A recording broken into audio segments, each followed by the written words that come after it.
Yes, my name's Steve. My name's Arnes. And today we are going to be doing a top 10 of what I would consider the most random or obscure figures in my collection.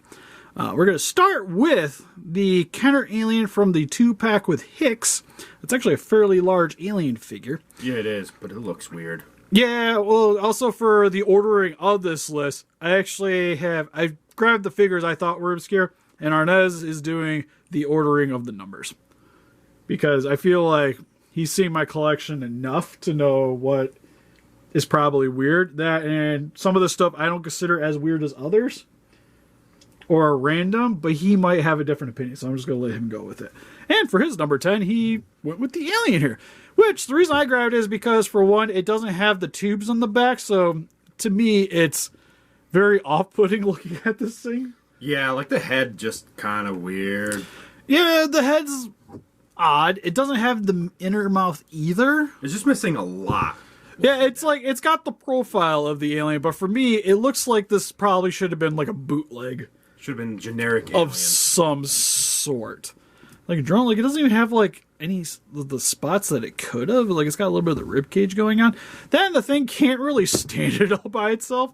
It currently sits on top of one of my pipes down in my basement in my office. He's hiding. Like it looks like he's about to like jump on his prey or something like that. Still a neat little set. Like I mainly bought it for the Hicks. Yeah. Because I do like the old like G.I. Joe style figures. Like I do have a lot of the Star Wars ones, so I thought like the alien ones are pretty neat too. What's for number 9? We have the Applejack, My Little Pony, Stranger Things special edition figure. Found this at Target, if I remember correctly. It's an upside down pony. Yep. Well, it's supposed to be because there's the upside down world in Stranger Things, so this is like the pony to represent that, and then it's just kind of that's pretty much it. Yeah, there's not much to it. Well, it's also Applejack, which I think is supposed to be like. She's like yellows and reds. Like she's kind of like the blonde pony. Oh yeah, so she would be like the yellow, red, orange one. Yeah, and this one's almost kind of... God, I hate that I know some of these, but it looks more like Rarity. I don't know. All I know is My Little Pony. Rarity is like the white and blue pony. All I know is My Little Pony theme song from their movie when they become humans. You know, like, to be honest, I do like... They made those Kotobukias, and I actually kind of wanted to get them. Because my wife is the one that's hit you with number 8, Steve. It's into My Little Pony. So I had some like legit reason for this. I will hit you with number 8. But decided against it. And it's kind of neat. It's still in the package because my wife was going to open it and I'm like, why? We gotta review it. We gotta get the female. But the whole reason to have it is just because it's an upside down pony in the package and it goes with the universe. And then you get like some info on the sides of the package. If we review this, we might get some females on our channel, Steve. It is 96% guys and 4% girls on our channel. We need more women. It's like a bar where women go, guys will follow. So for number 8, we have the, I believe it's Altar. My bottom's kind of dusty. But we have the Witchblade figure. Now, explain why this is weird, Steve. Because we did not even know about this. Okay, so primarily I bought this just because it was her in casual outfit. I thought it was kind of cool. Yeah. Nice looking figure. It even has her with the Witchblade hand on here. Kinda Looks nice, cool. right?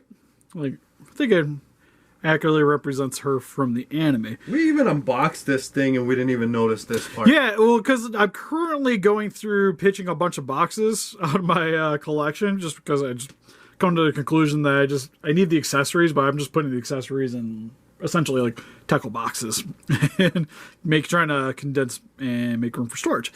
Now, when I did it, there was an extra set of instructions that I don't remember being a part of it because you can swap out the hands here.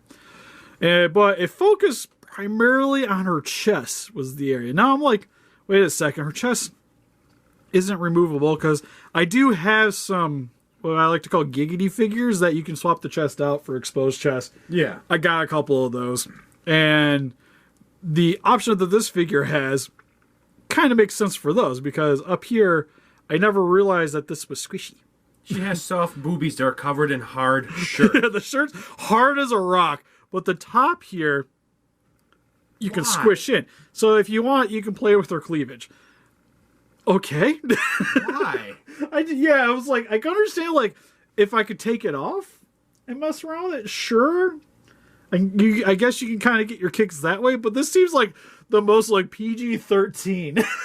Wow, like, it hurts my feelings. Like, PG-13, like, etchy-ish figure that I have. And I just, after getting it, just kind of threw me through a loop. All right, so for number 7, we have this. What is that thing, Steve? As for my wife. Like the happiest dinosaur I have ever seen in my life. Look at that smile. He looks like he should be in a reeve. But to my understanding, this is an Allosaurus, from what my wife says. It's a Happysaurus. What are you talking about? Right. But the way the neck's like cranking back, it kind of has like that Spinosaurus kind of look to it. Because Spinosauruses nowadays, like, the bodies are confirmed to be like elongated and the necks are kind of like pelicans. It's a Smilosaurus. Yeah, it's easily, out of all the dinosaur figures that my wife collects, this is probably the creepiest of the bunch. Okay. I wouldn't say the ugliest. There is a few that are uglier, but this one's just like, as per an Allosaurus, I don't know who thought this was a good idea. Especially, yeah, well, it's like metallic too. And like, I like it. Like, I think it's weird. I like it in like this like creepy weird way. Like, he could hang down in my office anytime. But when you're going for more realism with your collection, this probably isn't the way to go with it. No, it's not. So for number 6, we have the NECA San Diego Comic-Con exclusive Guillermo del Toro. Why is he weird? Why does Steve have him? Yeah, I was just saying, why do I have a figure of a director? Granted, why do I have a figure of myself? Well, actually, I know why. 100% know why. But I mainly picked this up just because I really like Guillermo del Toro movies. Yeah. Like, I have like a bunch of Pacific Rim figures, Pan's Labyrinth, Hellboy, the Blade 2 figures. You name it. For the most part, I have stuff. I can think the odd one is I don't have the Shape of Water figure. Shape of the Water? Yeah. Which I liked. Like, yeah. I sad thing is, I have it, but I still haven't watched it. But I saw it in theaters. I really liked it in theaters, and just I don't know, it's just like I haven't really gotten around to watching it at home. Maybe when I got my days off, I'll get around to that. But anyways, felt like this is a figure that I needed to get. For number 5, we have the Mr. Potato Head Optimus Prime. I didn't buy this. Just gonna throw this out here because for me, if I have a Transformer that can't transform, it's not a Transformer. No, it's not. There's no purpose for it. So I usually avoid those kind of things. Like, I don't even really have the Funko Pops or anything. But my mom bought me this, like, early on in my collecting because she just thought it was kind of funny, and it's never left. I actually have a Bumblebee too, but I grabbed the Optimus here just because it was my favorite between the two. And it's just weird that they thought that this was a good idea to put essentially Optimus Prime here. But what's kind of neat, I guess, is back here, like, you have the Mr. Potato Head parts, so you can swap out stuff. But so you have like the Mr. Potato Head nose, but it does come with the truck, so he technically has like the transformation form. So you can be like, wah, wah, wah, wah, and then Mr. Potato Head. It's weird. That's for sure. I also like too that the mouthpiece is actually larger than the front of the grill on this one. Yeah, it's like it's a strange thing, but kind of cool. Like, I could see, like, you collect Transformers, you got a little kid, you want to buy this for him, so like it's something easy for them to like kind of get into it. Yeah. But then again, there's other options that also transform for younger kids. And for me, this is almost like a, I hate to say it, but this is kind of like a novelty thing for an adult. Yeah. Kind of like the Funko Pops in a sense, but there's just, I don't know, just a little bit more uniqueness to this than what you get with those. It's a bigger version of Funko Pop. Yeah, I also forgot. I think I have in a drawer somewhere. I have an Indiana Jones one sitting around that, like, I tried to sell, but nobody, sad day, seems to want it, which is understandable, I guess. But it plays the music when you hit the hat. So when you hit the hat on, it's like ding ding ding ding ding. So what are you winning over this one? But this one's Optimus. And I just like the face. Like, I like that it has the face plate here for the mouth, but the mouth's technically down here. Like I said, there's just so much things about this that just kind of throw me off for this. So for number 4, we have the original Jurassic Park Carnotaurus figure. Whoa, you don't see how bad a smile is until you look from the front. Right? I will say, like, the head sculpt's not super far off on this guy. The teeth are gigantic on this thing. Oh, that is actually kind of cool. This is also probably, I would say, the rarest Jurassic Park figure that I got. Really? That thing? Yeah, well, if you have it not in the box with all the parts, because the only thing I'm currently missing is we don't have the battle damage part. If I had the battle damage part, this thing's probably about $400. Oh, that is retarded. I have all the parts, so you'd be looking more like $300 because I have the capture gear. Nice. If you have this in the box, you're looking at about $800. Oh, serious. It's pretty crazy, and it's weird too because like the arms, like Carnotauruses don't have. They literally don't have these. They're useless on the actual dinosaur, while this one actually has like some claws that you can get in some damage with. Also, just a weird dinosaur in general because it's just like it's such a large figure for something that never appeared in the original movie. That was never in a movie? No, like the first movie, there's no Carnotaurus. Really? Yeah, zero. Why would you? Now, granted, they made some random dinosaurs. Like there's like, well, I know I always get yelled at, but Dimetrodon. There's the Dimetrodon figures that wasn't in the first one, though. I think it was like mentioned somewhere in the park that there was those. But Dimetrodons aren't technically dinosaurs, but then again, none of them are because they're frogs. Anyways, yeah, they're half frog, so.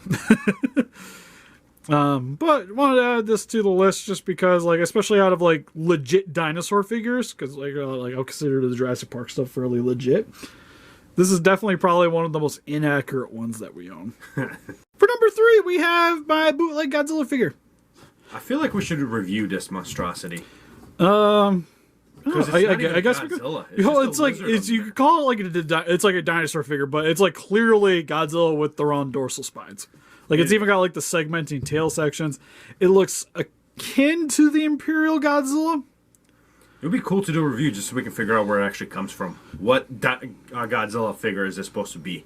Like I say, I think this is an actual, like, I call it a bootleg, but I think it's an actual legit figure. Like you got like the copyrights. This thing's from 1986. Made in China. I do love that he looks like he's stoned out of his mind. Just a lizard. With some blood red eyes. Like you can almost call this like Demon Godzilla, if you will. But yeah, like the coloring's like reds with like yellow dry brushing over top. With the little bit of white on the chest, which I never quite understood why on old figures. Like the Imperials have like the silver on the chest. Yeah, they all do. I think it's supposed to represent like back then, 80s, 90s was like the hair on the guy's chest. Just to make it more manly, yeah, you know? Just to make it more manly. Oh, like the Imperials, I always kind of like, when I seen the silver when I was younger, I always kind of, that brought me back to like Godzilla vs. Mechagodzilla where you got the damage and then you could see the metal underneath. And I kind of always thought of it like that, but this is just like some like mad-ass white color right there. No, it's just a hairy chest. Like, look at my chest. See my chest, it's made of... No, copyright, Steve. Oh, yeah, sorry. For number 2, we have the Figma Hittite Common. Why does Steve own this? I have no idea. Because Hentai Common is awesome. I don't know why really I did either. Like, I just seen that it was one of those things that, like, popped up for pre-order. And I've seen the live action. I knew of the manga, and I'm just like... You know what's weird? It's like, I don't have a Spider-Man in my collection, but since he has Spider-Man eyes, he makes up for it. No, that's no. Yeah, it's just like, I thought he was like the sweetest Figma. And to be honest, he's probably one of the more impressive ones. With accessories, because you get multiple panties. Oh, God. Bunch of different hand stuff, alternate arms. I just always thought he was super cool. This thing is just disturbing. The most disturbing thing Steve owns. I will say he's one of the Figmas I've been wanting to actually get an extra one of, just so I can have him pose with the different faceplates and I can do more stuff with it. Why would you support that nonsense and buy another one? Because I could use some other characters from the series. That was your weirdest figure until number 1. Really? Yeah. It's just, no. No, senpai, no. Alright, for number 1 is the Shin Godzilla figure. Recently got this. We did a video of it. We did a full review. What makes this thing odd is not because it's super chibi looking, or he's super chubby, or the fact that it's missing like a bunch of dorsal spines. It's because... Look at them man buns. He's got the booty. And you can also like take the booty off if it bothers you that much. Should try to find like a replacement. Looks tail like a for butt plug. Put it back in. it. Right. I don't know. It's definitely the oddest Godzilla figure that I currently own. Like, I got, like, bootlegs, fakes. I was contemplating grabbing, like, the Marmot Gorgo. My wife was very adamant that we had to try to get a hold of it. So, like, I was thinking about grabbing that just because, like, you don't really see much from that film, so it's just odd that I have something from it. But, definitely this guy. I don't even know why I needed to buy it. Like, I just kind of grabbed it just kind of out of a whim because it just... Yeah, I thought it was different. It's definitely different. I feel like out of my Godzilla stuff, this could probably be easily like the first thing to go if I ever do decide to condense it down a bit. First Godzilla, get the fuck out of my house. Which again, I think merits it being number one because it's so obscure that I have it because I just don't care that I have it.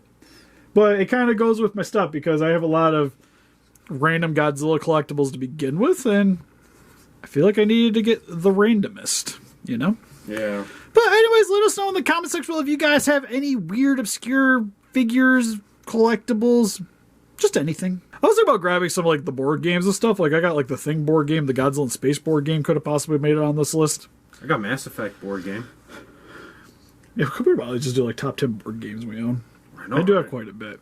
I got the zombie board game. Oh, that's still my favy. Oh yeah. We should play that one day. We don't have enough people though. Yeah, it's not as fun with two. It's like the thing. The thing you need like 4 people and they're like to get it filmed, especially now, like the way things are right now.